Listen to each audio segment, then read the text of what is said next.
Assalamualaikum warahmatullahi wabarakatuh. Hari ini kita akan membahas tentang permintaan ketenagakerjaan atau labor demand, tapi lebih ke fokus ke short run ya. Short run ya kita akan membahas tentang bagaimana jangka pendeknya di saat modal itu tetap, kita hitung tetap. Nanti untuk selanjutnya, pertemuan selanjutnya kita akan membahas marginal product of labor, law of diminishing marginal returns, dan juga marginal revenue. Nah, marginal revenue mungkin kita akan mulai dari situ. Apa sih marginal revenue pada perusahaan?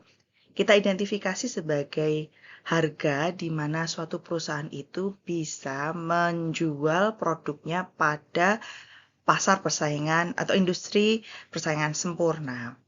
Marginal revenue ini dinilai terjadi ketika elastisitas dari permintaan barang itu downward atau menurun. Nah, kalau misalnya dia menurun, maka marginal revenue bisa kita hitung. Marginal revenue ini sangat berhubungan dengan labor demand pada jangka pendek. Nah, kita akan bahas juga lebih lanjut ya. Lalu pasti teman-teman berpikir bahwa oke, jika marginal revenue ini berhubungan dengan produk demand atau permintaan suatu produk ataupun tenaga kerja, bagaimana perhitungannya atau bagaimana grafiknya? Kita lihat di sini. Jika ini pasar persaingan sempurna, maka permintaan akan sama dengan marginal revenue sehingga grafiknya akan lurus begitu ya. Tapi kalau berbentuknya monopolistik, maka dia akan marginal revenue itu setengah dari permintaan, grafik permintaan.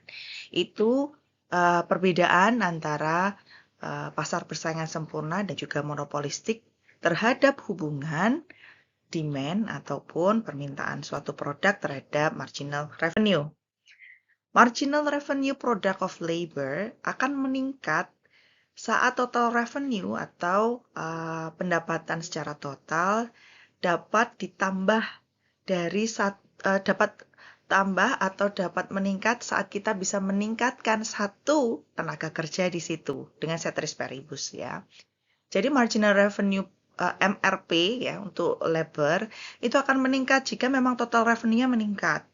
Di saat total revenue meningkat, kalian bisa adjust. Oke, disitulah saya harus menambahkan produksi produk di mana saya bisa menambah unit tenaga kerja gitu ya, timnya.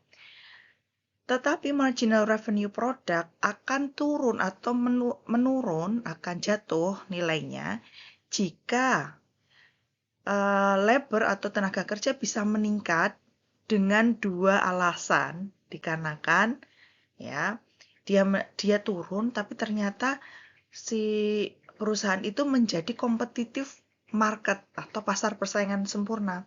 Bagaimana itu terjadinya?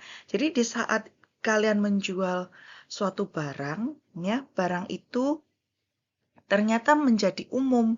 Kalian masih ingat es kepal Milo ya? Pertama kali itu menjadi monopolistik karena hanya beberapa saja dan itu banyak sekali orang memburu es kepal Milo. Setelah es kepal Milo ini tahu, oh resepnya seperti ini. Akhirnya berbondong-bondong menjadi banyak orang menjual itu.